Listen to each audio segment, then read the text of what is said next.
Good morning students, कैसे हैं आप सब लोग।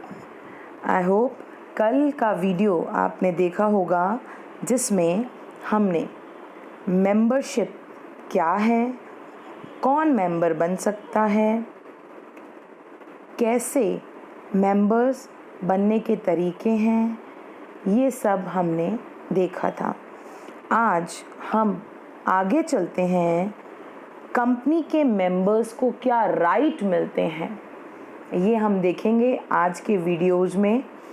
आज का वीडियो जो है वो वीडियो हमें ये बताएगा कि अगर आप किसी कंपनी के मेंबर बन जाते हैं तो कंपनी के आर्टिकल्स, कंपनी एक्ट और कंपनी का मेमोरेंडम आपको कौन कौन से राइट देता है।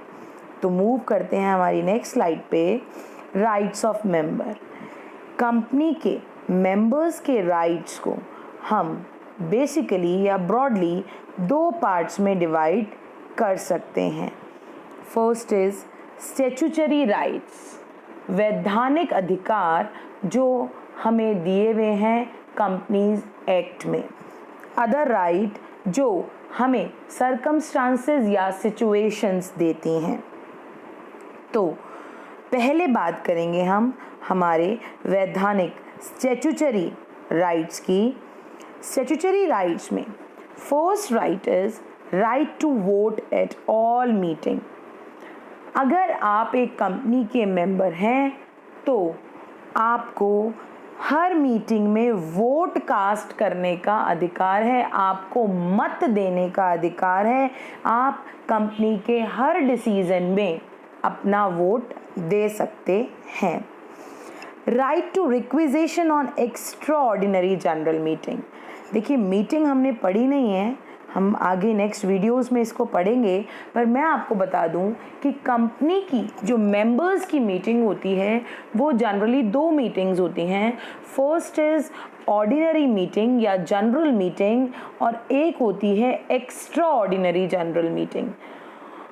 एनुअल जनरल मीटिंग, जिसको हम जनरल मीटिंग भी जनरली कह देते हैं, वो एनुअल जनरल मीटिंग जो है वो हर साल कंपनी बुलाएगी और जो नॉर्मल मुद्दे चल रहे हैं उनके बारे में वो अपने मेंबर्स से डिस्कस करना चाहती है, तो वो साल में एक बार ऐसी मीटिंग बुलाती है।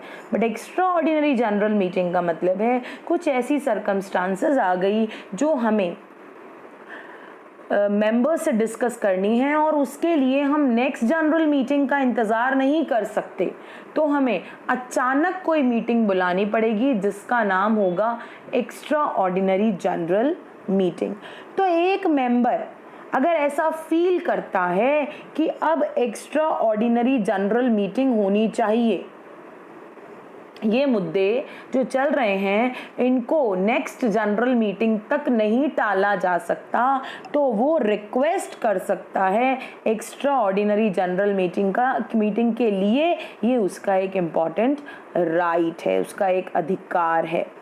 Right to receive notices of general meeting. 21 दिन पहले, किसी भी मीटिंग के 21 दिन पहले जो है वो कंपनी नोटिस देती है और सभी लोगों को, वो सभी मेंबर्स को वो मीटिंग का नोटिस मिल जाना चाहिए, और नहीं मिला है तो इसके लिए आप क्लेम कर सकते हैं क्योंकि ये आपका एक राइट है।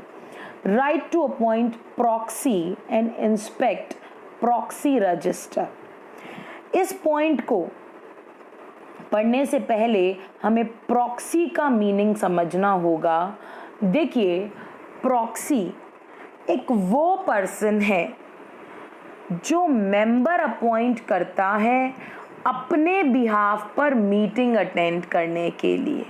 अगर एक पर्सन मीटिंग में नहीं जा पाया तो वो प्रॉक्सी अपॉइंट करेगा। सपोज दैट अगर मैं कंपनी की मेंबर हूँ और अगर मैं नहीं जा पाई, मुझे कुछ और अर्जेंट काम आ गया, तो मैं एक पर्सन अपॉइंट करूँगी और वो पर्सन जाकर मेरे बिहाफ पर कंपनी में मीटिंग अटेंड करेगा।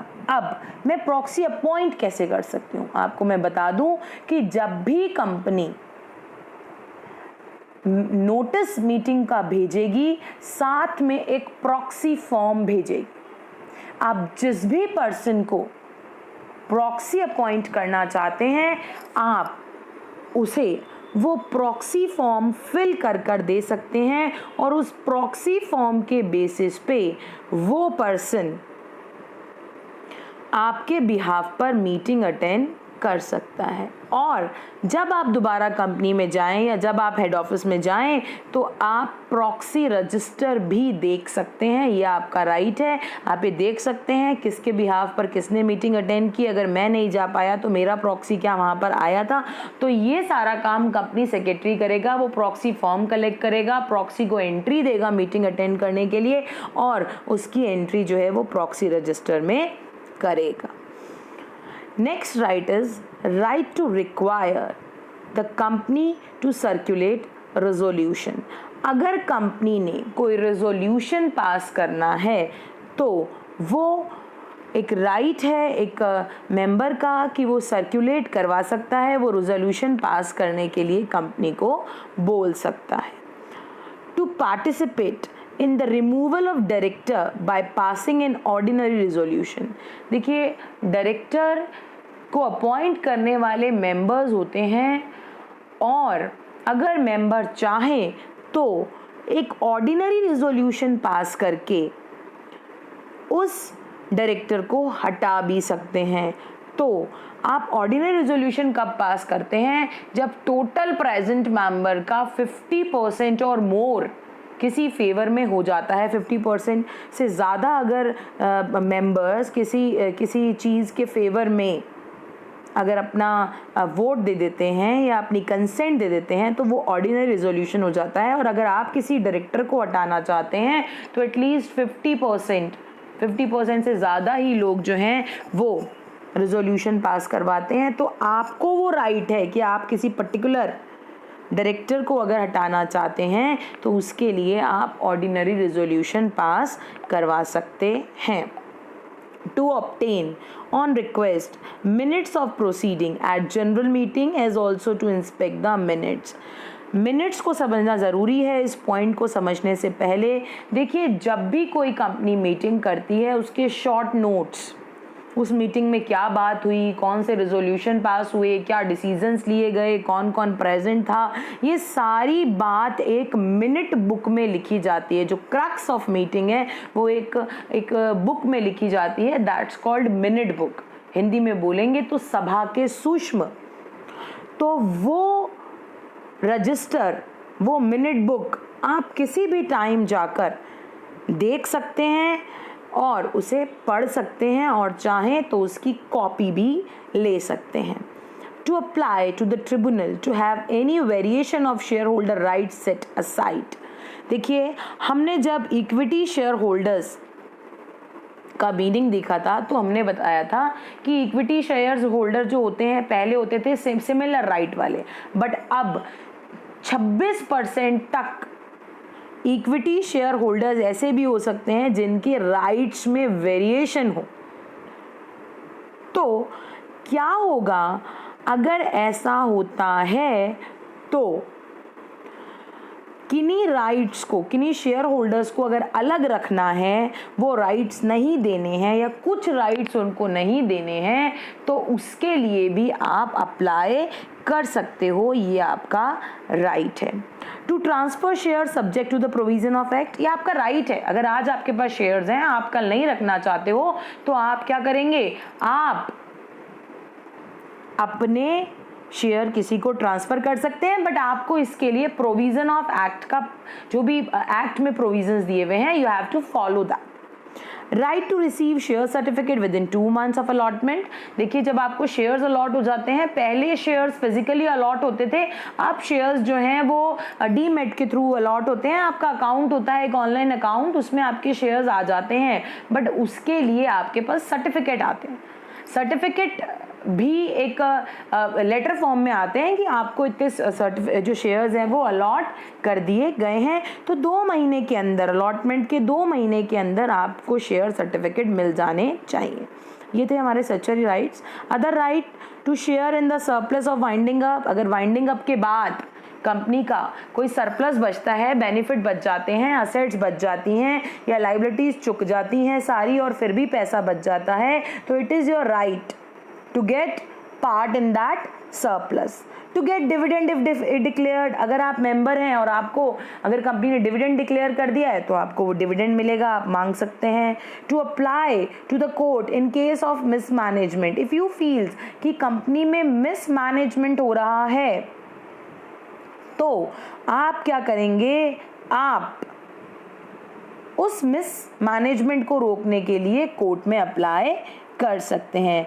To apply for the winding up of a company, आप कंपनी के वाइंडिंग अप के लिए भी, कंपनी को समापन करने के लिए भी एप्लीकेशन दे सकते हैं। Our next topic is termination of membership। हमने लास्ट क्लास में हमारा देखा था, लास्ट वीडियो में मैंने आपको बताया था कि आप कंपनी में मेंबरशिप कैसे ले सकते हो, पर अब हम देखेंगे कि अगर मेंबरशिप ले ली और मेंबरशिप ख़त्म करनी है तो हम मेंबरशिप ख़त्म कैसी होगी। इसको भी हमने ब्रॉडली 2 पार्ट्स में डिवाइड किया है। अगर कंपनी के मेंबर्स इस तरह का एक्ट करें कि मेंबरशिप ख़त्म हो जाए तो वो कैसे होगा। ट्रांसफर ऑफ शेयर्स, अगर आपने आपके शेयर किसी पर्सन को ट्रांसफ़र कर दिए हैं तो ट्रांसफ़र के केस में कंपनी आपका नाम मेंबर्स के रजिस्टर में से काट देगी और उसके बाद वो उसे दूसरे पर्सन का नाम उस रजिस्टर में लिख देगी, तो कंपनी की नज़र में अब आप मेंबर नहीं हैं। शेयर ट्रांसफ़र करते ही वो जो ट्रांसफरी था वो अब कंपनी का मेंबर बन गया और आपकी मेंबरशिप ख़त्म हो जाएगी। फॉरफीचर ऑफ शेयर, अगर कंपनी ने आपके शेयर्स को फोरफीट कर लिया, आपके शेयर्स का हरण कर लिया है। कंपनी जनरली हरण कब करती है शेयर का, जब आप कोई कॉल्स नहीं चुकाते हैं, बार बार नोटिस आने के बाद में भी आप कॉल नहीं चुकाते हैं, तो कंपनी के पास जो लास्ट ऑप्शन बचता है वो बचता है आपके अंशों का हरण करने का। तो आप कंपनी के मेंबर नहीं रहते हो, आपकी मेंबरशिप खत्म हो जाती है। सरेंडर ऑफ शेयर, देखिए 2 चीज़ें। फॉरफीचर, ये आपके लिए एक पनिशमेंट है। आपने अंशों पे कॉल नहीं चुकाई है, शेयर्स पे कॉल नहीं चुकाई है, तो आपको शेयर आपका हरण कर लिया गया, it is kind of punishment. But अगर सरेंडर की बात करें तो समर्पण, अगर आपको खुद लग रहा है कि आप अब कॉल नहीं चुका पाएंगे तो आप कंपनी को कह दीजिए कि हम शेयर सरेंडर करना चाहते हैं, तो पास्ट आपने जो भी अमाउंट दिया है वो आपको रिफंड हो जाएगा। पर फोरफीचर आपके लिए पनिशमेंट है, तो वो पैसा जो है वो आपका लैप्स हो जाएगा, कंपनी जब्त कर लेगी वो पैसा, वो वापस नहीं देगी। तो this is the surrender and forfeiture में difference. Redemption of preference share, अगर आप एक प्रेफरेंस शेयर के ओनर थे, अगर आप होल्डर थे और कंपनी का टाइम पीरियड खत्म हो गया है, आपको बता दूं कि 20 ईयर्स तक ही कंपनी प्रेफरेंस शेयर्स जो है वो इशू कर सकती है, और अगर आपने वो टाइम पीरियड खत्म हो गया है और कंपनी ने प्रेफरेंस शेयर्स को रिडम्पशन कर लिया है तो आपकी मेंबरशिप खत्म हो जाएगी।